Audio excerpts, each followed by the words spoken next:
अभी अभी हमने बेसिक से डील किया था, राइट, कि प्लांट में कैसे रूट्स के पार्ट होते हैं, कहाँ से वाटर एब्जॉर्प्शन होता है और कौन सा वाटर का एब्जॉर्प्शन होता है, राइट। अब देखते हैं मेन पार्ट यानी मैकेनिज्म, यानी वो विधि या वो क्रियाविधि क्या है जिसके द्वारा प्लांट्स वाटर का एब्जॉर्प्शन करेंगे, ठीक है। इसके बारे में एक साइंटिस्ट है जिनका नाम है क्या, क्रैमर। क्या नाम है, क्रैमर, KRMAMMER, क्रैमर। और ईयर क्या है 1949, इन्होंने बताया था, ठीक है। अब इन्होंने क्या दिया, दो मेथड्स दिया, एक तो पैसिव और दूसरा है एक्टिव, निष्क्रिय और सक्रिय। और निष्क्रिय और सक्रिय की एक क्वालिटी हम लोग को पहले से ही पता है कि जो निष्क्रिय होता है वहाँ पर क्या होता है, नो ATP, राइट, यानी नो एनर्जी। और सक्रिय में ATP यूज होती है, राइट, है ना। ये दो बेसिक डिटेल्स तो हमें पहले से पता है, तो अब इसको थोड़ा सा और डिटेल में पढ़ते हैं, ठीक है। वैसे ये निष्क्रिय और सक्रिय क्या होता है इसका ब्रीफ अपन ने 11th में भी देखा था, सेल बायोलॉजी वाले चैप्टर में, है ना। प्लाज्मा मेम्ब्रेन के बारे में जब हमने पढ़ा था या उसके फंक्शंस देखे थे उसमें पढ़ा था। तो अब इसको और कैरी ऑन करते हैं। तो ये जो पैसिव है ये कैसा है, ये मेन है, मैंने लिखा है ना यहाँ पर मेन क्यों लिखा है, क्योंकि प्लांट्स में लगभग 96 से 98% वाटर का एब्जॉर्प्शन इसी मेथड के द्वारा होता है। टोटल अपन 100% लेके चलते हैं, जिनमें से 95 अबव% तो यही काम कर रहा है, ठीक है। तो ये सबसे ज़्यादा यूज़ होता है। अब इसके लिए बुक में ये हिंदी की परिभाषा दी हुई है, इसलिए मैंने ये परिभाषा यहाँ पे लिखी हुई है। पर इस परिभाषा से पहले हम थोड़ा सा सिंपल वे में समझते हैं। अब पैसिव ये है यानी एनर्जी खर्च नहीं होनी चाहिए। तो इसके लिए मैं आपको एक सिंपल सा एग्जांपल दूँगी। समझो इस रूम के इस कोने में करीब 100 ईंटें पड़ी है और आप मेरे पास 10 स्टूडेंट्स हो और हमें ये ईंट उठाकर रूम के उस कॉर्नर तक रखना है। तो आप लोग क्या करोगे, एक एक जना उठा के वहाँ तक जाएगा, इतने में तो सब थक जाएंगे, बहुत पसीना आएगा, एनर्जी भी बहुत वेस्ट होगी। तो उसकी जगह पे हम क्या ट्रिक लगाएंगे, 1 2 3 4 5 6 ऐसे 10 जनों की हम लाइन बना लेंगे, यहाँ से वहाँ तक। एक ने ईंट उठाई, दूसरे को दी, तीसरे को दी, चौथे को दी, पांचवे को दी, ऐसे करके ईंट अपनी जगह पर पहुँच जाएगी, है ना। अब इसमें क्या हुआ, ज़्यादा एनर्जी लगी नहीं, काफ़ी कम टाइम लगा, एनर्जी भी बहुत कम लगी, एनर्जी तो यूटिलाइज ही नहीं हुई, है ना। तो ऐसे करके यानी क्या हुआ, एक यहाँ से ले रहा है, फिर वो दूसरे को दे रहा है, तीसरे को दे रहा है, चौथे को दे रहा है, ऐसा हो रहा है। और जो सबसे ऊपर वाली यानी जहाँ पे हमें पहुँचाना था पानी, और ईंट पहुँचानी थी, वहाँ पर पहले से ईंट थी क्या, नहीं ना। तो पानी के साथ यानी वाटर का एब्जॉर्प्शन भी ऐसे ही होगा। ये वाला पार्ट हो गया हमारा रूट्स वाला, यहाँ पे बहुत सारा पानी है, लेकिन ज़रूरत क्या है, पानी के प्लांट के ऊपर वाले पार्ट को, है ना, यानी तने को, पत्तियों को, इन सब को ज़रूरत है। तो कौन करेगा ये काम, कोशिकाएं करेंगी, एक से दूसरी को देती जाएंगी, जिससे एनर्जी का यूटिलाइजेशन नहीं होगा। और ये उस तरफ क्यों जा रही है, ऊपर की तरफ क्यों जा रही है, यानी ईंट हम वहाँ क्यों रख रहे हैं, क्योंकि वहाँ उसकी ज़रूरत है। तो ऐसे ही प्लांट के जिस पार्ट में सबसे ज़्यादा पानी की कमी होगी वहाँ पर ये सबसे पहले जाएगा, ठीक है। अब ये कैसे पता करें कि सबसे पहले पानी की कमी कहाँ हो गई, सबसे पहले पानी की कमी कहाँ हुई, ये कैसे पता करें। अब एक प्रोसेस है जिसको हम अच्छे से जानते हैं, जिसे हम क्या कहते हैं, जिसे हम वाष्पोत्सर्जन या इंग्लिश में हम ट्रांसपायरेशन कहते हैं, है ना। इस प्रोसेस से तो हम अच्छे से वाकिफ है। ये क्या होता है, धूप पड़ती है, पत्तियां अपना पानी बाहर वाष्प के रूप में यानी वेपर के रूप में रिलीज कर देती है। अब क्योंकि पत्तियां लगातार पानी को रिलीज कर रही है वेपर के रूप में, तो पानी की कमी कहाँ आई, पत्तियों के पास, क्योंकि उनको तो फटाफट वापस चाहिए, क्योंकि वो तो खाना बना रही है, तो पानी तो उनको लगातार चाहिए, है ना। वाटर की आपूर्ति यानी पानी की आपूर्ति तो कंटिन्यूसली होती रहनी चाहिए। तो अब पानी की डिमांड कौन करता है, पत्तियां करती है। देखो डायग्राम से दोबारा दिखाती हूँ, जैसे ये कोई पार्ट है, अब यहाँ पर पत्ती है, नहीं दिख रहा ना उस तरफ, रब यहाँ पर ही बनाती हूँ।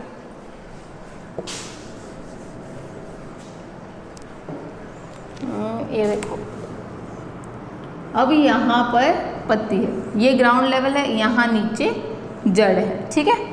अब इमेजिन करते हैं यहाँ से सनलाइट आ रही है, ये हमारा सन हो गया, ठीक है। अब ये सनलाइट यहाँ पर गिर रही है, जिससे पत्ती क्या कर रही है, पानी को वेपर के रूप में निकाल रही है ना, H2O वेपर, ठीक है, वेपर रिलीज कर रही है। अब यहाँ पे कमी आ रही है, अब यहाँ पर कमी आती है तो क्या होता है, यहाँ की कोशिकाओं में एक तनाव यानी एक टेंशन क्रिएट हो जाता है। टेंशन कैसे क्रिएट होता है, क्योंकि समझो इस वाली कोशिका के अंदर वाटर एब्जॉर्प्शन हुआ, इसमें भी हुआ, ट्रांसपिरेशन हुआ, तो इन दोनों के पास से तो पानी चला गया। अब ये कोशिकाओं के पास हाथ पैर तो होते नहीं, चल के जाएंगे कि रुक रुक खत्म हो गया, मैं नीचे से लेके आता हूँ, नहीं ऐसे तो नहीं होता ना। तो ये क्या करेगी, ये अपने पास वाले प्रेजेंट कोशिका से मांगेगी। अब ये अपना इसको दे देगी तो इसके पास कम हो जाएगा, तो ये अपने पास वाली से मांगेगी। तो ऐसे क्या करते हैं, ये एक दूसरे से मांगते हैं। अब क्या हो गया, ये यहाँ से ले रही है, यहाँ से ले रही है, तो यहाँ से क्या हो रहा है, सबसे स्टार्ट वाली जगह से एक बल बना ना, एक प्रेशर क्रिएट हुआ ना, क्योंकि वो तो पानी खींच रहा है अपने पास, वो तो अपने पड़ोसी से मांग रहा है, खींचे जा रहा है, तो प्रेशर क्रिएट हुआ। उस प्रेशर की वजह से पानी का खिंचाव होने लगता है, पानी इस तरफ चला जाता है। अब पानी का खिंचाव इस तरफ हो रहा है, पानी ये इस तरफ से खींच रहा है, तो पानी इस तरफ आ रहा है, राइट है ना। ये वाला ऐसे खींच रहा है, पहले इससे खींचेगा, फिर इससे ऐसे करके खींचता जाएगा, और पानी कहाँ मूव करेगा, इस तरफ मूव करेगा। तो इस एक्टिविटी की वजह से, पानी को खींचने की वजह से क्या होता है, थोड़ा सा टेंशन क्रिएट हो जाता है, प्रेशर लगाना पड़ रहा है ना, समझ लो, टेंशन क्रिएट हो रहा है। जैसे कुएं से पानी निकाला जाता है, या समझो एक बहुत ही लंबे मुंह वाली बाल्टी, आप उसमें से मग्गे से पानी निकाल रहे हो, राइट, तो थोड़ा सा प्रेशर लगाना पड़ेगा, चाहे आपका हाथ लंबा हो या ना हो, थोड़ा सा जोर लगाना पड़ेगा, है ना, थोड़ा सा प्रेशर लगाना पड़ेगा। तो प्रेशर अपने आप को लग रहा है, तो उस प्रेशर में, क्योंकि यहाँ पे एनर्जी तो यूज़ होनी नहीं है, तो उस प्रेशर की वजह से क्या होता है, एक टेंशन क्रिएट होता है। ये टेंशन क्या करता है, ये टेंशन पानी के मूवमेंट में हेल्प करता है। तो क्या होता है, पानी यहाँ से, फिर ये इसको मांगेगा, फिर ये यहाँ से इससे, फिर ये ऐसे करके ना, ये पूरा वाटर का कॉलम बन जाता है, ऐसे चलता है ये। तो अब ये ज़रूरत कहाँ पे आ गई, देखो वही बात है, यही बात है, यहाँ पे ये बड़ी बड़ी जो मैं बना रही हूँ ये सेल्स है, ठीक है। जैसे अभी ईंट वाला एग्जांपल लिया, अब इसने ईंट दे दी तो इसके पास बची नहीं, तो ये इससे मांगेगा, अब इसके पास नहीं है तो ये इससे मांगेगा, इसके पास नहीं है तो ये इससे मांगेगा, इसके पास नहीं है तो ये अपने आगे वाले से मांगेगा, ये भी अपने आगे वाले से मांगेगा, क्योंकि अपना वाला तो पीछे वाले को दे दिया इसने, ये भी अपने आगे वाले से, ये अपने आगे वाले से, ये ऐसे करके ना, ये पूरा स्टेम से होता हुआ, यानी तने से होता हुआ नीचे आ जाता है जड़ों तक, और फिर जड़ें क्या कर लेती है, जड़ों का अंतिम छोर क्या होता है ना, रूट एंड, और उसके बाहर क्या होता है, मिट्टी और पानी, तो फिर ये अपने बाहर से पानी खींच लेती है। तो ये क्या हुआ, इजी सी प्रोसेस थी, कोई एनर्जी नहीं लगी, है ना। तो इसके लिए परिभाषा देखो क्या दी गई है, जब जल अवशोषण के कारक फैक्टर, जब जल अवशोषण के कारण वाष्पोत्सर्जी पृष्ठ अर्थात पत्तियों में स्थित हो। जल को किसने खींचा सबसे पहले, ये खींचने की प्रोसेस पत्ती ने शुरू की, तो वो फैक्टर कौन है जो जल अवशोषण करवा रहा है, पत्ती है ना, क्योंकि पत्ती में पानी की कमी और उसी की वजह से और पानी खींचा गया, है ना। तो पत्ती यहाँ पर क्या है, कारक या वाष्पोत्सर्जी पृष्ठ, क्योंकि पत्ती में ही वाष्पोत्सर्जी पृष्ठ को हम इंग्लिश में क्या कहते हैं, ट्रांसपेयरिंग सरफेस, क्या कहेंगे, ट्रांसपायरिंग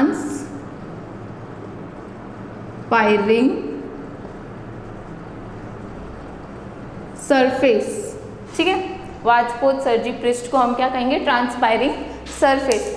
तो ये सरफेस ही ये खींचने वाली प्रोसेस शुरू करवा रही है।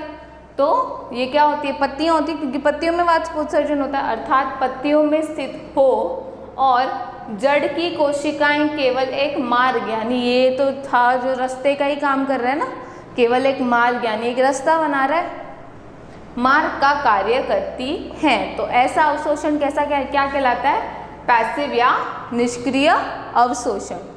फिर आवश्यक बल कहाँ होते हैं? वायवीय भाग में, है ना। जो बल क्रिएट हो रहा है, जो प्रेशर क्रिएट हो रहा है, जो फोर्स क्रिएट हो रहा है, वो यहाँ ऊपर पत्ती से हो रहा है, तो वायवीय भाग यानी एरियल पार्ट से हो रहा है, तो एरियल पार्ट से प्रेशर क्रिएट होता है। 96 से 98% वाटर एब्जॉर्प्शन इसी के द्वारा। अब सीधी सी बात है, वाष्पोत्सर्जन की प्रोसेस है तो डे टाइम में ही हो रही होगी, दिन के समय ही हो रही होगी, तो ये प्रोसेस डे टाइम में होती है। फिर नेगेटिव टेंशन इन लीव्स, तो पत्तियों में जो ये टेंशन क्रिएट हुआ है ये एक ऋणात्मक बल बनाता है। कैसा बल बनाता है? ऋणात्मक या नेगेटिव फोर्स क्रिएट करता है, या टेंशन क्रिएट करता है, या तनाव क्रिएट करता है। तनाव क्रिएट कर रही है तो हमें समझ में आ गया, अपन नेगेटिव कर रहे हैं ना, खुद के पास नहीं है, दूसरे का खींच रहा है, फिर तीसरे का खींच रहा है, ऐसे करके हो रहा है, तो ये नेगेटिव टेंशन क्रिएट कर रहा है। ठीक है, अब ये ऐसे इसी की वजह से हो रहा है, ट्रांसपिरेशन की वजह से हो रहा है। इसका प्रूफ क्या है? तो साइंटिस्टों ने एक एक्सपेरिमेंट किया, तो उन्होंने देखा कि proof more transpiration equals to more absorption, यानी जितना अधिक वाष्पोत्सर्जन होगा उतना ही अधिक जल का अवशोषण होगा। ये तथ्य क्या है? इस बात का प्रूफ है कि पैसिव ट्रांसपोर्ट यानी पैसिव प्रोसेस की वजह से ज़्यादा वाटर एब्जॉर्प्शन होता है। समझ में आ गया? काफ़ी इजी सा था, है ना, एकदम। आप लोग को अभी समझ में नहीं आया तो एक बार दोबारा से इस वीडियो को देखना, आ जाएगा, बहुत इजी प्रोसेस है। अब हम देखते हैं एक्टिव यानी सक्रिय क्या होता है। अब सक्रिय हमें पता है, क्या पता है? एटीपी की प्रेजेंस में होगा यानी एनर्जी यूज़ होगी, इसलिए ये प्रोसेस क्या होगी? बहुत कम। तो 96 से 98% तो पहले ही हो गई, तो बचा कितना? 4 से 6% लगभग मानते हैं, एग्जैक्ट नहीं है, लगभग मान है। मुझे ये मत बोलना कि मैम इसमें से ये करेंगे, 96 से 98 बोल दिया तो यहाँ पे 2 से 4% होना चाहिए था। हम लोग मैथ्स नहीं कैलकुलेट कर रहे, हम लगभग मान ले रहे हैं, ठीक है। तो लगभग 4 से 6%। अब यहाँ पे जो फोर्सेस, अच्छा इस पर बाद में आएंगे। अब दिन में तो वो वाली प्रोसेस हो रही, तो बचा टाइम कौन सा? रात के टाइम में, यानी सबसे कम वाटर एब्जॉर्प्शन कब होता है? नाइट टाइम में, ठीक है। तो ये वाली प्रोसेस रात को होगी। अब कुछ 2-3 टर्म्स आपको मैं समझाती हूँ। पहला तो टर्म है क्या? Root pressure. रूट प्रेशर क्या होता है? पॉजिटिव प्रेशर इन जाइलम यानी वाटर कॉलम। हम सबको पता है कि जाइलम वाटर का ट्रांसपोर्ट करता है ना। तो जाइलम कैसा होता है? स्तंभ के अंदर सीधा प्रेजेंट होता है, सीधा प्रेजेंट होता है ना, और मृत कोशिकाएं होती है। तो इसके अंदर जो वाटर कॉलम होता है, यहाँ जड़ों में ही बात करेंगे अपन, तो जड़ों में जो जाइलम का वाटर कॉलम होता है, ये क्या करता है? जाइलम के अंदर रात के समय एक पॉजिटिव प्रेशर रहता है। क्या रहता है? Positive pressure. क्योंकि पॉजिटिव प्रेशर कैसे? क्योंकि रात में वाष्पोत्सर्जन बंद हो गया, तो पानी तो ऑलरेडी अंदर आके यहाँ पे जाइलम पूरा पानी से खचाखच भरा हुआ है। ऊपर पानी की कमी नहीं आई है, इसलिए अभी तक ऊपर सरका नहीं है ना। तो जाइलम तो अच्छे से पानी से भरा हुआ है, इसलिए यहाँ पे अब कैसा है? पॉजिटिव। वहाँ पे क्या हो रहा था? कमी हो रहा था, इसलिए पानी लगातार मूव कर रहा था, इसलिए नेगेटिव टेंशन था। यहाँ पे क्या हो जाएगा? पॉजिटिव प्रेशर होगा। और जड़ों के अंदर, जाइलम के अंदर ये जो पॉजिटिव प्रेशर बना है, यही प्रेशर क्या कहलाता है? Root pressure. फिर से समझाती हूँ, ध्यान से सुना। रात के समय ऊपर वाष्पोत्सर्जन नहीं हो रहा होता, तो पानी ऊपर नहीं जाता, जिसकी वजह से जाइलम क्या होता है? पूरा पानी से भरा हुआ होता है। अब ये पानी से भरे हुए होने की वजह से क्या होता है? जाइलम में एक पॉजिटिव यानी धनात्मक प्रेशर क्रिएट होता है। वो धनात्मक प्रेशर क्या कहलाता है? Root pressure. ओके, ठीक है। अब परिभाषा पर आए पहले, फिर ये बातें जो मैंने लिखी है इनके बारे में बाद में देखेंगे। देखो, जब अवशोषण के कारक यानी फैक्टर जड़ में ही उपस्थित हो, वो जड़ की कोशिकाएं अवशोषण में सक्रिय भाग लें। तो कारक कौन है यहाँ पर? जड़। यहाँ पे सक्रिय पार्ट लेंगी, ठीक है, तो एक्टिवली पार्ट लेंगी, यानी एनर्जी का यूज होगा। तो ऐसा ट्रांसपोर्ट क्या कहलाता है? एक्टिव या सक्रिय ट्रांसपोर्ट। अब यहाँ पे प्रेशर कहाँ से आता है? आवश्यक बलों की उत्पत्ति मूल से यानी रूट से, और यहाँ पे कहाँ हो रहा था, वायवीय भाग से, है ना, ऊपर पत्तियों में हो रहा था तो वायवीय भाग से। यहाँ पे प्रेशर कहाँ से क्रिएट होता है, मूल में यानी जड़ में। तो अब इस प्रोसेस को देखते हैं। रात के समय क्या होता है, अभी मैंने आपको रूट प्रेशर समझाया, तब मैंने आपको बताया कि जड़ों में पानी अच्छे से भरा हुआ होता है, ठीक है, पर अंदर बहुत सारा पॉजिटिव प्रेशर क्रिएट हो जाता है, पर बाहर पानी प्रेजेंट होता है, जिसके वजह से रूट क्या करती है, एनर्जी लगाकर एटीपी यूज करके ओस्मोसिस यानी ऑस्मोटिक प्रेशर के वजह से क्या कर लेती है, पानी का एब्जॉर्प्शन कर लेती है, पानी का एब्जॉर्प्शन कर लेती है। ओस्मोटिक प्रेशर क्या था, ओस्मोसिस को रोकने वाला प्रेशर, है ना, ओस्मोसिस को जो प्रेशर रोक रहा था, है ना, तो इसकी कमी आ जाती है, जिसके वजह से ये रूट्स क्या कर लेती है, पानी का अवशोषण कर लेती है। और क्योंकि अंदर ऑलरेडी पानी है, जाने को जगह नहीं है, तो जितना बहुत थोड़ा बहुत आता है उतना एब्जॉर्ब हो जाता है। इसीलिए ये कितना है, 4 से 6% ही। ये प्रोसेस कब हो रही है, इन नाइट, रात्रि के समय। पॉजिटिव फोर्स काम करता है, पॉजिटिव प्रेशर कौन सा था, रूट प्रेशर, जो अभी मैंने आपको समझाया, और एटीपी यूटिलाइज होती है, ठीक है। तो ये है अपने 2 प्रोसेस। अब ये तो मैंने आपको बता दिया मेन, ठीक है, ऐसे ऐसे हो रहा है। अब जो एक कोशिका से दूसरी कोशिका में पानी जा रहा है ना, ये एक से दूसरी में जो पानी जा रहा है, इसके जाने के भी 3 तरीके होते हैं, 3 तरीके होते हैं। किस में जाने के, कोशिका में पानी जाने के, सेलुलर ट्रांसपोर्ट, एक कोशिका से दूसरी कोशिका में पानी जाने के। तो अभी वो देखते हैं, ठीक है।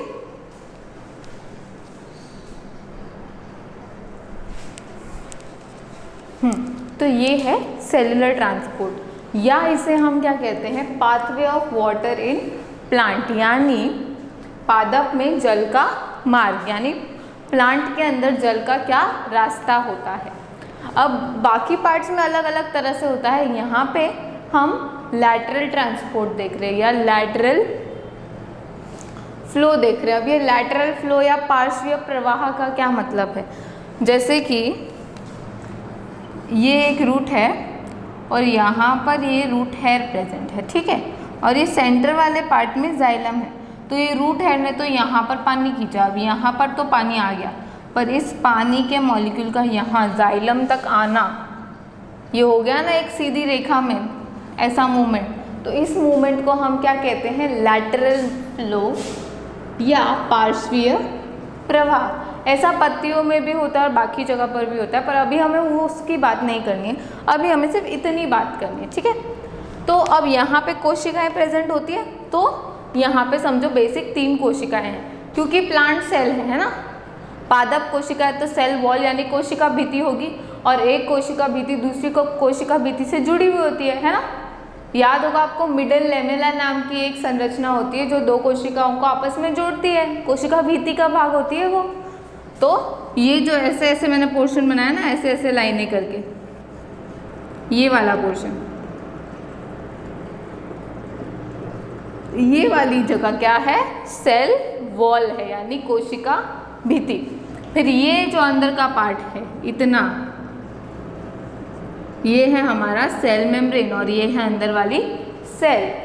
अब क्या होता है, कुछ सेल्स क्या करती है, ज़्यादातर सेल्स ऐसा करती है कि इनकी कोशिका भित्ति क्या हो जाती है, पीछे रहती है, और जो कोशिका कला होती है यानी सेल मेम्ब्रेन होती है वो आपस में जुड़ जाती है, जिसकी वजह से क्या हो जाता है, इनके अंदर का जो कोशिका द्रव्य था, साइटोप्लाज्म था, वो एक जगह पर एक रास्ता, एक पाथ सा बना लेता है। ये रास्ता आप देख सकते हैं इन कोशिकाओं के बीच में, ये रास्ता या पाथ बना लेता है।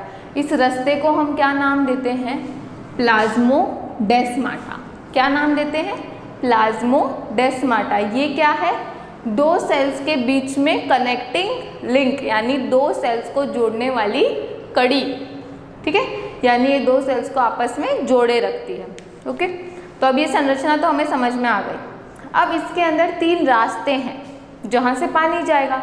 अब वो 3 रास्ते क्या क्या हैं, पहले का नाम है एपोप्लास्ट। क्या नाम है, एपोप्लास्ट, जिसे हिंदी में क्या कहते हैं, अपलवक, अपलवक।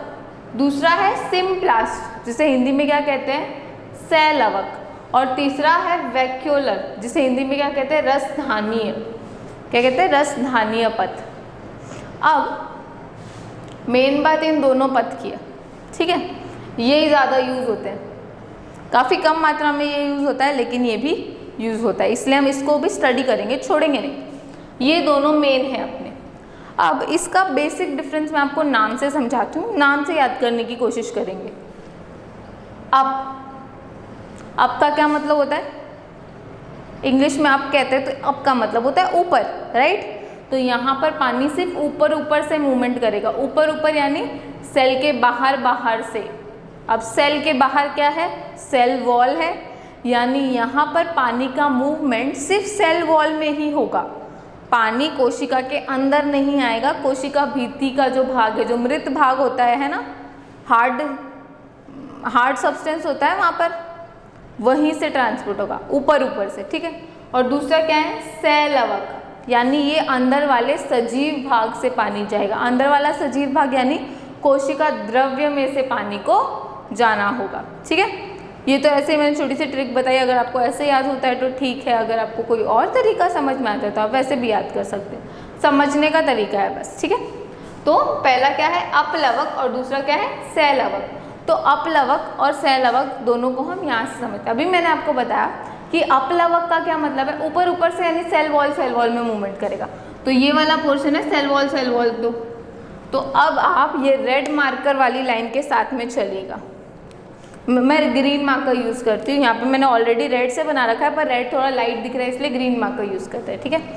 अब यहाँ से पानी एंटर हुआ, अब यहाँ पे सीधा जाएगा, तो यहाँ पे तो सेल आ गई, तो इसको मुड़ना पड़ेगा थोड़ा सा, राइट। तो ये ऐसे मूव करेगा, फिर ये पहली सेल है, ये खुद की सेल के अंदर इसने इतना मूवमेंट किया, अब इसे दूसरी सेल में जाना है, तो दूसरी सेल के सेल वॉल के ही टच में आएगा, किसके, सेल वॉल के ही टच में आएगा और वहाँ से मूवमेंट कर लेगा। सेल वॉल के ही टच में आएगा और वहाँ से मूवमेंट कर देगा, सेल वॉल्स के ही टच में रहेगा और वहाँ से मूवमेंट कर देगा। इसी प्रकार अगर नीचे की तरफ से आता है तो ये मूवमेंट ऐसे ही चलेगा, आया, दूसरी सेल में जाना है तो सेल वॉल को पार करेगा, फिर इधर जाएगा, सेल वॉल को पार करेगा, फिर इधर जाएगा, सेल वॉल को पार करेगा, फिर इधर जाएगा। अब ये क्या होता है, ये काफ़ी इजी प्रोसेस हो जाती है, क्योंकि यहाँ पे कोई एनर्जी यूटिलाइज नहीं हुई और सीधा विसरण हो रहा है ना, क्योंकि यहाँ से पानी आया तो यहाँ पे पानी ज़्यादा था, यहाँ पे तो पानी बिल्कुल नहीं था जब पानी आया है ना, तो विसरण कहाँ होता है, ज़्यादा से कम की ओर। तो यहाँ पे पानी ज़्यादा था, यहाँ पे कम है, तो इस तरफ मूवमेंट कर लेगा, तो कोई एनर्जी यूज़ नहीं है, विसरण गति से इजीली हो जाएगा। तो ये कैसा होता है, अनियंत्रित, क्योंकि विसरण इस पर कैसे कंट्रोल होगा सेल का, है ना, क्योंकि ये तो बाहर वाले मृत भाग से हो रहा है। तो अनकंट्रोल्ड बाय डिफ्यूजन, विसरण के द्वारा। अब हमने छोटी क्लास में यानी 11th में आपको याद होगा, बीच में क्या होता था, समझो ये जाइलम है, ये फ्लोएम है, ठीक है, इसके बाहर एक एंडोडर्मिस की लेयर होती थी, है ना, जिसमें कुछ कोशिकाएं पर सुबेरिन का डिपोजिशन पाया जाता था, जिससे हम क्या कह रहे थे, कैस्पेरियन पट्टिका या कैस्पेरियन स्ट्रिप कहते थे। तो सुबेरिन के बारे में हमें जैसे पता है, सुबेरिन का डिपोजिशन पाया जाता है, तो सुबेरिन पानी के लिए अपारगम्य होता है ना, वाटर के लिए, वाटर को अपने आर पार नहीं जाने देता। तो इस समय अब यहाँ से यहाँ तक तो आ गई, पर जाइलम के बाहर जो सुबेरिन था, जो कैस्पेरियन पट्टिका थी, उसको पानी कैसे पार करे, उसको कैसे पार करे, तो उसके लिए क्या करता है पानी, ये जो कोशिका कला है ना, सेल मेम्ब्रेन, इस मेम्ब्रेन के सहारे चलता है, किसके, सेल मेम्ब्रेन के। क्योंकि ये मेम्ब्रेन के सहारे चलता है तो इसे क्या कहते हैं, ट्रांस मेम्ब्रेन पाथवे। क्या कहेंगे, trans membrane pathway by membrane, यानी कला के द्वारा, कोशिका कला के द्वारा। एपोप्लास्ट इजी था, है ना, क्या करेगा, बाहर से जाएगा, खाली सेल वॉल के टच में आएगा। अब सिम्प्लास्ट यानी सेल अवक, यानी इसे सजीव पार्ट में आना पड़ेगा, यानी कहाँ आना पड़ेगा, साइटोप्लाज्म में या कोशिका द्रव्य में। तो पानी यहाँ से एंटर हुआ, अब अंदर ये जो बड़ा सा गोल सा ऐसे बना रखा है मैंने, ये तो वैक्यूल है, यानी रसधानी है, जो रसधानी पथ में काम आएगी, यहाँ तो काम नहीं आनी है। तो यहाँ से क्या करेगा, कोशिका में एंटर करेगा, ये कोशिका द्रव्य है, यहाँ से होता होता ऐसे आएगा, फिर ये जो प्लाज्मोडेस्माटा वाला रास्ता बना है ना, इसके थ्रू होके जाएगा, यानी यहाँ पर प्लाज्मोडेस्माटा से पानी जाएगा। यहाँ पर हमने प्लाज्मोडेस्माटा का नाम भी नहीं देखा ना, एपोप्लास्ट में देखा क्या, नहीं देखा।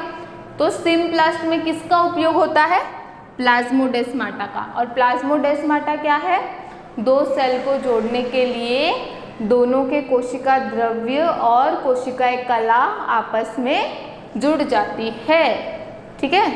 तो ये कोशिका द्रव्य से होता हुआ आएगा, यहाँ पर प्लाज्मोडेस्माटा यानी जो रास्ता बना है छोटा सा जाने के लिए, वहाँ पर कोशिका द्रव्य है, तो ऐसे दूसरे सेल में आ गया, फिर इसके कोशिका द्रव्य में, फिर इसके, फिर ऐसे, ऐसा भी हो सकता है यहाँ से ऐसे आए, ठीक है, या यहाँ से ऐसे आके ऐसा चला जाए, ठीक है, लेकिन जाएगा कोशिका द्रव्य के अंदर से। अब हमें पता है कोशिका द्रव्य के अंदर बहुत सारे ऑर्गेनल्स होते हैं ना, क्योंकि कोशिका एक ही काम तो है नहीं, खाली पानी ट्रांसपोर्ट करे, खुद को जिंदा भी रखना है, डिवाइड भी करना है, और भी बहुत सारे काम होते हैं, है ना। तो इसीलिए अगर इतने बिजी एरिया में से जाना पड़ेगा तो पानी को थोड़ा श्रम तो करना पड़ेगा, और श्रम करेगा मतलब एनर्जी लगेगी, इसीलिए यहाँ पे क्या होगा, एनर्जी यूज, यानी एटीपी चाहिए। क्या चाहिए, एटीपी चाहिए। अब क्योंकि अंदर बहुत सारे कोशिकांग भी उपस्थित होते हैं कोशिका द्रव्य में, इसलिए वो जगह कैसे होती है, एक तरह से बहुत भीड़ भाड़ वाली हो जाती है, तो वहाँ पर पानी को बहुत ज़्यादा प्रतिरोध का सामना करना पड़ता है। तो हाईएस्ट प्रतिरोध या हाईएस्ट ट्रैफिक एरिया आप कह सकते हैं, ठीक है, क्योंकि कोशिका द्रव्य के अंदर कोशिकांग भी तो होते हैं ना, सेल ऑर्गेनल्स बिखरे होते हैं। क्या क्या होता है, माइटोकॉन्ड्रिया हो गया, क्लोरोप्लास्ट हो गया, राइबोसोम्स हो गए, एंडोप्लाज्मिक रेटिकुलम हो गया, ऐसे करके बहुत सारे ऑर्गेनल्स प्रेजेंट होते हैं। तो उतनी भीड़ वाली जगह को इसको पार करना होता है, इसलिए प्रतिरोध अधिकतम होगा, यानी ये मूव करेगा तो सेल ऑर्गेनल्स तो अपनी जगह पर अड़े हुए होंगे, ये इसको रोकेंगे, तो इसको और एनर्जी खर्च करके घूम घाम के मुड़ मुड़ा के जाना पड़ेगा। तो क्या होगा, एटीपी यूज होगी, और लिविंग पाथ यानी सजीव पथ चुनता है, क्योंकि कोशिका द्रव्य सजीव भाग है कोशिका का, कोशिका भित्ति तो मृत भाग होती है और कोशिका द्रव सजीव भाग होता है। अब मुझसे ये मत बहस करना आप लोग कि मैम प्राइमरी सेल वॉल यानी जो प्राथमिक कोशिका भित्ति होती है वो सजीव होती है, वो ज़रूर सजीव होती है, लेकिन प्राथमिक के अलावा द्वितीयक भी होती है, सेकेंडरी भी होती है और मिडल लेमेला भी होती है, वो भाग लेती है एपोप्लास्ट में, ठीक है। तो कंफ्यूज नहीं होना है। अब तीसरा पाथ क्या है, ये अपना अलग ही चलता है, ये क्या है, वैक्यूलर पाथवे। इसमें क्या होता है, थोड़ा सा ये डायग्राम भर गया है ना, तो मैं आपको नीचे बना के दिखाती हूँ। ये एक सेल है, ये यहाँ पे प्लाज्मोडेस्माटा बना देते हैं, ये प्लाज्मोडेस्माटा, ये दूसरी सेल आ गई, यहाँ पे इस सेल का भी प्लाज्मोडेस्माटा, ठीक है, और ये यहाँ पर हो गया इसका सेल वॉल।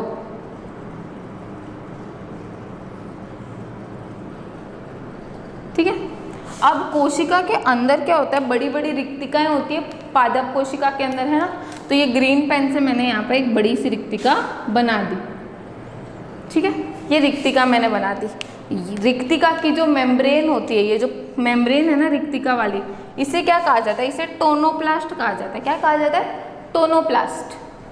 तो अब पानी क्या करेगा, पानी जब यहाँ से आएगा तो क्या होगा, ये जो वैक्यूल है ये इस तरफ भित्ति की तरफ चिपका हुआ होगा, और भित्ति की मेम्ब्रेन से ये सीधा अपने पास ले लेगा, कोशिका द्रव्य में पानी को नहीं जाने देगा, मेम्ब्रेन से चिपका हुआ होगा, और जैसे ही मेम्ब्रेन के पास पानी आया, इसने पानी को अपने अंदर ले लिया। फिर ये वैक्यूल क्या करता है, गति करता है, मूवमेंट करता है, और फिर ये इस छोर से इस छोर की ओर आ जाता है, और यहाँ पर अपनी कोशिका कला को दे देता है। फिर ये जो कोशिका कला है ना, इसके सहारे पानी आता है दूसरी कोशिका तक, फिर दूसरी कोशिका के पास जो वैक्यूल है वो यहाँ से पानी लेती है, और ऐसे मूवमेंट करते हैं। तो कोशिका द्रव्य के टच में नहीं आने देता, ठीक है, इसीलिए हम इसे क्या कहते हैं, रसधानीय पथ या वैक्यूलर पथ। अब क्योंकि हम देख रहे हैं वैक्यूल को इतनी मेहनत करनी पड़ रही है, तो एनर्जी लगेगी, एनर्जी यूज्ड, और ओस्मोसिस या परासरण की क्रिया होती है यहाँ पर, किसकी, परासरण की। यहाँ पर किसकी हो रही थी, डिफ्यूजन की। और यहाँ पर तो एक्टिव ट्रांसपोर्ट था ही, हाई एनर्जी रिक्वायरमेंट थी, ठीक है। तो ये है पथ, समझ में आ गए होंगे, काफ़ी इजी से हैं, बस ये टर्म्स याद रखना है, 1 से 2 बार पढ़ोगे यूँ याद हो जाएगा, ठीक है। अब इसके बाद हम देखते हैं कि पानी के अवशोषण को कौन कौन से कारक प्रभावित करते हैं। पानी के अवशोषण को कौन कौन से कारक प्रभावित करते हैं, तो इसमें पहला कारक ये है क्या, मृदा जल की उत्पत्ति या अवेलेबिलिटी, यानी मृदा में जल कितना उपस्थित है, ठीक है, मृदा में जल कितना उपस्थित है।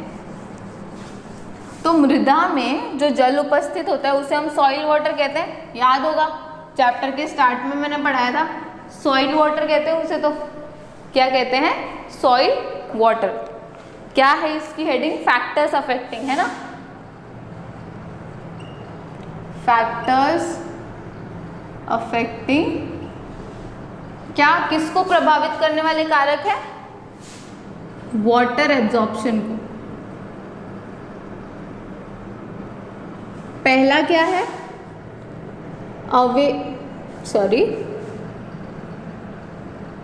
Availability of water in soil, ठीक है, availability of water in soil. अब मृदा जो जल को धारित करके या पकड़ के रखते हैं उस जल को हम मृदा जल कहते हैं, ठीक है। अब उसके कुछ और भी नाम हैं, तो जल की वो क्षमता, यानी जैसे हमारे यहाँ पे सैंडी सॉइल होती है ना, हमारे यहाँ पे कैसे रेतीली मिट्टी होती है, रेतीली, या इंग्लिश में मैं कहूँ तो सैंडी सॉइल है राजस्थान में अपने, है ना। तो ये सैंडी सॉइल को पानी की पकड़ने की क्षमता बहुत कम होती है। आपने देखा होगा, आप मिट्टी में पानी डालोगे तो बहुत जल्दी पानी नीचे बैठ जाएगा और मिट्टी सूख जाएगी, है ना, रेत सूख जाती है काफ़ी जल्दी। तो रेत की पानी को धारण यानी पानी को पकड़ के रखने की क्षमता जो होती है वो बहुत कम होती है। तो ये जो धारण करने की क्षमता है इसे हम क्या कहते हैं, वाटर होल्डिंग कैपेसिटी। क्या कहते हैं, वाटर होल्डिंग कैपेसिटी।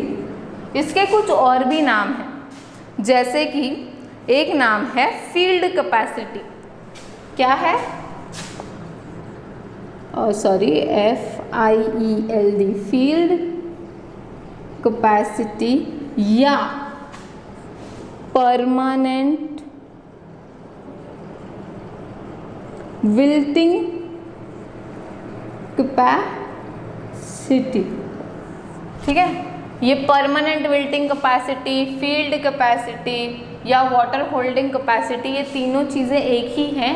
क्या है ये, मृदा की या सॉइल की वाटर को होल्ड करके रखने की कैपेसिटी या क्षमता, या हिंदी में कहूँ तो क्या कहते हैं, जल धारण क्षमता। यहाँ पर हिंदी में भी लिख देती हूँ मैं, क्या कहते हैं, जल धारण क्षमता। क्या है ये, जल धारण क्षमता। तो इसे हम परिभाषित कैसे करेंगे या इसको डिफाइन कैसे करेंगे, तो इसको डिफाइन ऐसे करते हैं, गुरुत्वीय बल द्वारा मृदा से निष्कासित अतिरिक्त जल की मात्रा के पश्चात मृदा में शेष बची मात्रा क्या कहलाती है, जल की धारण क्षमता। अब इस डेफिनेशन को मैं आपको समझाती हूँ। जब मिट्टी में पानी आता है तो हमें पता है ज़मीन पर एनी टाइम पे ग्रेविटेशनल फोर्स या गुरुत्वीय बल लगा हुआ होता है। तो गुरुत्वीय बल लगने से जो पानी गुरुत्व के खिंचाव के वजह से नीचे चला गया, उसके बाद जो शेष जल, जो बचा हुआ पानी मृदा में रहता है, वो पानी होना क्या कहलाता है, मृदा की जल धारण क्षमता। यानी गुरुत्वीय बल लगने के पश्चात जो गुरुत्वीय पानी चला गया, उसके बाद जो बचा हुआ पानी होता है वो क्या कहलाता है, मृदा की जल धारण क्षमता। ठीक है, तो मृदा से जल की वह प्रतिशतता, मृदा से जल की वह प्रतिशतता उसमें उगे हुए पौधे की पत्तियों पर प्रथम बार स्थायी मुरझन या म्लानी प्रदर्शित करे, इस स्थिति को हम क्या कहते हैं? परमानेंट विल्टिंग परसेंटेज या परमानेंट विल्टिंग परसेंटेज, या हिंदी में स्थायी म्लानी प्रतिशतता। परमानेंट विल्टिंग क्या है? ये स्थायी म्लानी प्रतिशतता। तो यहां पर अब क्या हो जाएगा? परसेंटेज। तो अब इस पर आपको सवाल आ जाए तो आप इसका जवाब कैसे दोगे कि मृदा में वो पानी की सीमा जिससे पौधे की पहली पत्ती, यानी पहली यानी कोई भी पहली पत्ती, यानी पौधे पे बहुत सारी पत्तियां लगी है, उनमें से कोई भी पहली पत्ती जो मुरझा जाए, जो मुरझाना शुरू कर दे, मुरझाने को म्लानी भी कहते हैं, वो क्या होती है? स्थायी म्लानी प्रतिशतता। अब इसका क्यों उपयोग किया जाता है? इसका क्या महत्व है कि अगर इससे ज़्यादा हो गया कि अब पत्तियां मुरझाने लगी, अभी अगर और पानी डाला और पानी गया सॉइल के अंदर, तो वो पौधा क्या हो जाएगा? मर जाएगा या मृत हो जाएगा। तो इससे इस परसेंटेज से कम मात्रा में ही पानी उपस्थित होना चाहिए। ठीक है, तो इसको क्या कहते हैं? परमानेंट विल्टिंग परसेंटेज या स्थायी म्लानी प्रतिशतता। इसकी डेफिनेशन मैं एक और बार बता देती हूँ कि मृदा में उपस्थित जल की वह मात्रा जिसमें पौधे की पहली पत्ती में म्लानी हो या वो मुरझा जाए, वो क्या कहलाती है? स्थायी म्लानी प्रतिशतता। तो ये तो था पहला कारक जो जल अवशोषण को प्रभावित करता है। दूसरा कारक क्या है? Soil aeration. क्या है? Soil aeration. सॉइल एरेशन को हम हिंदी में कहते हैं मृदावातन। क्या कहते हैं? मृदावातन। तो सेकंड क्या है? सॉइल एरेशन, या हिंदी में हम क्या कहते हैं? मृदावातन। ये मृदावातन का क्या मतलब होता है? आप में से अगर कोई अपने घर के आसपास पौधा उगाता है या आपने खेत देखे होंगे तो आपको पता होगा, जब खेती करते हैं तो बीज बोने से पहले उसकी मिट्टी को खोदा जाता है, राइट? मिट्टी को उथल पुथल किया जाता है, उसको लूज किया जाता है ना? लूज किया जाता है, उसको ऐसे दबाते नहीं है मिट्टी में। सीड डालने के बाद यानी बीज रोपने के बाद मिट्टी को ऐसे दबाते नहीं है ना? उसको क्या करते हैं? उथल पुथल करके लूज करके छोड़ देते हैं मिट्टी को।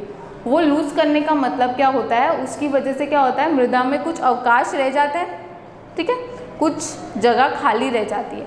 उस खाली जगह में क्या होता है? हवा भरी होती है।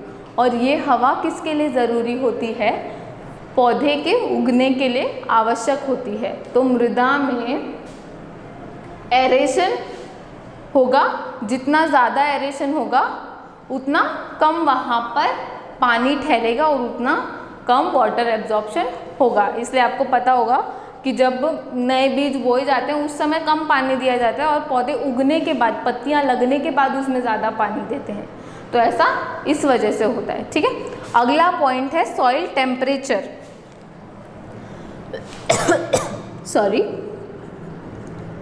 सॉइल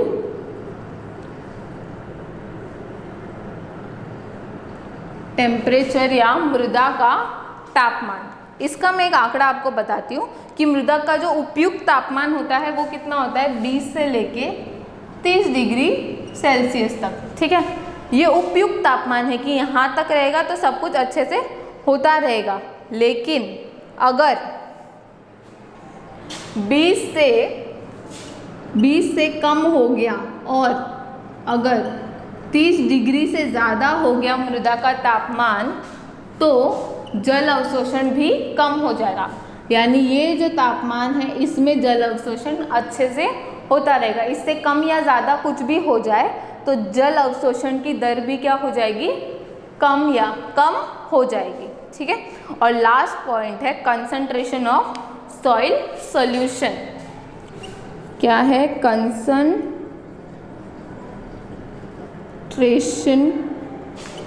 ऑफ सॉइल सॉल्यूशन, या मैं हिंदी में कहूँ तो मृदा विलयन की सांद्रता, मृदा विलयन की सांद्रता मतलब कि मृदा में कितना पानी प्रेजेंट है। देखो मैं आपको समझाती हूँ। मृदा में खनिज लवणों की अधिकता से मृदा विलयन की सांद्रता उच्च होती है। यानी अगर किसी मिट्टी में अच्छी मात्रा में खनिज लवण प्रेजेंट है, फर्टिलाइजर प्रेजेंट है, कंपोस्ट डाला हुआ है, तो वो मृदा कैसी होती है, अच्छी होती है। और उसका सॉल्यूशन अगर उसका विलयन की मात्रा देखें तो वो उच्च हो गई है ना। मृदा का घोल क्या होता है, जैसे बरसाती पानी जब गिरता है तो उसके अंदर काफ़ी मिनरल्स होते हैं ना, नाइट्रोजन भी हवा के साथ में आती है पानी के साथ, है ना। तो इसीलिए बोलते हैं कि बारिश का पानी अच्छा होता है पौधों के लिए।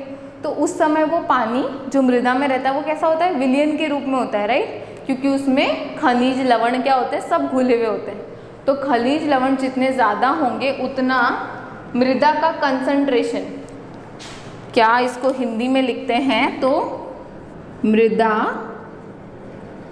विलयन की सांद्रता। तो खनिज लवण ज़्यादा उपस्थित होंगे तो मृदा विलयन की सांद्रता भी अधिक होगी, और इस स्थिति में जल अवशोषण भी कम हो जाएगा। अब जल अवशोषण कम क्यों होगा, सोचो थोड़ा सा। हमने जो ओस्मोसिस की प्रोसेस पढ़ी थी, ओस्मोसिस डिफ्यूजन की, वहाँ पे हमने क्या देखा था, डिफ्यूजन में क्या देखा था, विलायक मूव करता है ना उच्च सांद्रता से निम्न सांद्रता की ओर, और जबकि ओस्मोसिस में क्या देखा था, विलय के कण मूव करते हैं उच्च सांद्रता से निम्न सांद्रता की ओर, है ना, यही तो देखा था। तो यही बात है, जितना अधिक सांद्र होगा विलयन उतना कम वहाँ पर क्या हो जाएगा, अवशोषण हो जाएगा। जितना अधिक सांद्र विलयन उतना कम अवशोषण। तो इसी के साथ हमारा ये वाटर एब्जॉर्प्शन का पोर्शन हो गया खत्म। अब हम देखेंगे एसेंट ऑफ सैप क्या होता है और इसका पानी, इसका प्लांट के अंदर ट्रांसपोर्ट कैसे होता है। तो एसेंट ऑफ सैप थोड़ा सा मैं आपको बता देती हूँ। जो मृदा से पानी अवशोषित किया जाता है ना, वो सिर्फ पानी यानी चुन चुन के H2O ऑब्जॉर्ब नहीं करते, उसके अंदर खनिज लवण मिले हुए होते हैं। तो खनिज लवण और पानी का पौधे के अंदर जाइलम के द्वारा नीचे से ऊपर का जो ट्रांसपोर्ट होता है उसे हम कहते हैं एसेंट ऑफ सैप। तो सैप क्या है, जल व खनिज लवणों का मिश्रण। ठीक है, तो इसके बारे में हम अगली क्लास में पढ़ेंगे। ठीक है, थैंक यू।